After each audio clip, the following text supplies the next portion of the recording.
être chrétien et baisser la tête face à de tels immondices. Vous ne pouvez pas être enfant de Dieu et vous livrer à la pratique de l'idolâtrie. Que dit les Écritures? Exode chapitre 20, verset 4. Il est écrit ceci. Tu ne te feras point d'image taillée, ni de représentation quelconque des choses qui sont en haut dans les cieux, qui sont en bas sur la terre et qui sont dans les eaux plus bas que la terre. Tu ne te prosterneras point devant elles et tu ne les serviras point. Car moi, l'Éternel, ton Dieu, je suis un Dieu jaloux, qui punit l'iniquité des pères sur les enfants jusqu'à la 3e et la 4e génération de ceux qui me haïssent.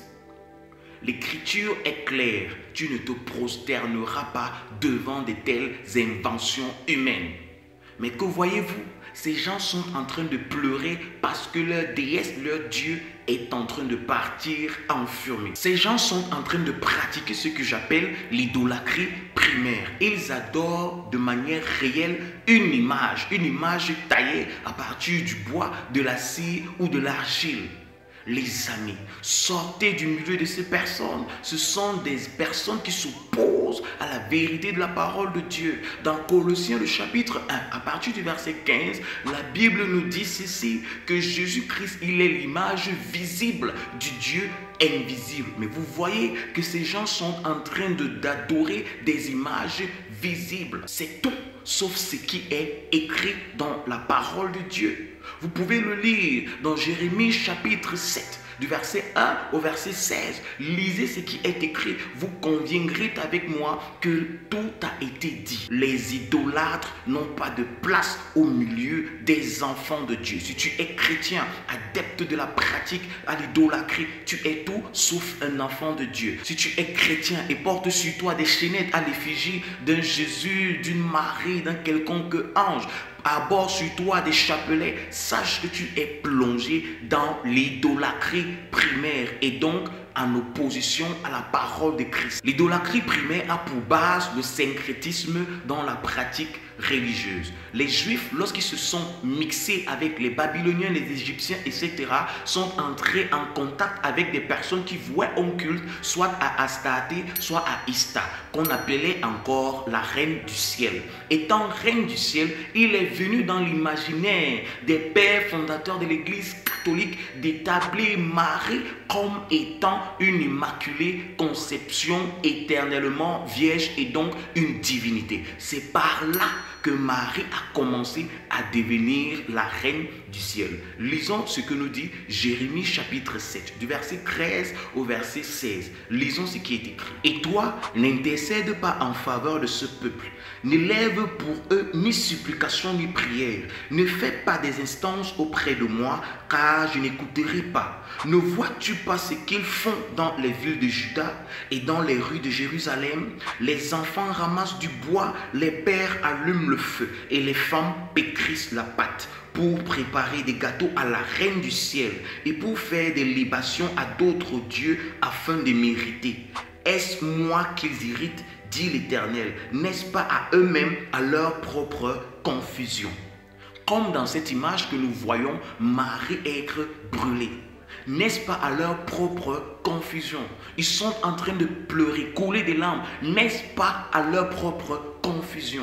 Nombreux portent Marie, lorsqu'elle tombe, ils se mettent à pleurer, ancrés dans des libations. N'est-ce pas là la confusion dont l'Éternel annonçait au prophète Jérémie? Que de l'idolâtrie et rien de Dieu dans de telles pratiques. Lorsque nous lisons encore Jérémie 44, du verset 13 à 19, il est écrit ceci. Je châtierai ceux qui demeurent au pays d'Égypte, comme j'ai châtié Jérusalem par l'épée, par la famine et par la peste. Nul n'échappera, ne fuira parmi les restes de Juda qui sont venus pour demeurer au pays d'Égypte, avec l'intention de retourner dans le pays de Juda où ils ont le désir de retourner s'établir, car ils n'y retourneront pas, sinon quelques réchappés. Tous les hommes qui savaient que leurs femmes offraient de l'encens à d'autres dieux, toutes les femmes qui se trouvaient là en grand nombre et tout le peuple qui demeurait au pays d'Égypte à Pacros répondirent ainsi à Jérémie. Nous ne t'obéirons en rien de ce que tu nous as dit au nom de l'Éternel. Mais nous voulons agir comme l'a déclaré notre bouche, offrir de l'encens à la Reine du ciel et lui faire des libations comme nous l'avons fait. Nous et nos pères, nos rois et nos chefs dans les villes de Juda et dans les rues de Jérusalem. Alors nous avions du pain pour nous rassasier. Nous étions heureux et nous n'éprouvions point de malheur. Et depuis que nous avons cessé d'offrir de l'encens à la Reine du ciel et de lui faire des libations, nous avons manqué de tout et nous avons été consumés par l'épée et par la famine.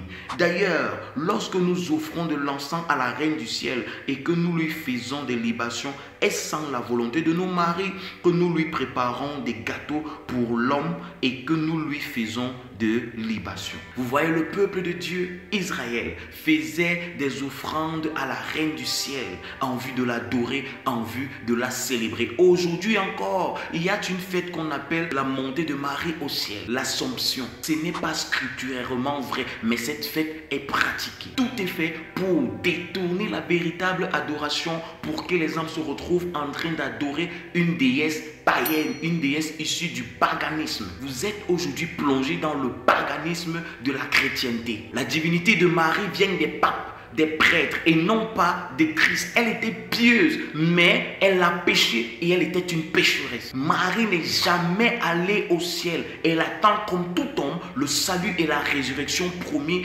par les Écritures. Regardez les amis, aucun apôtre n'a eu à accepter de recevoir l'adoration.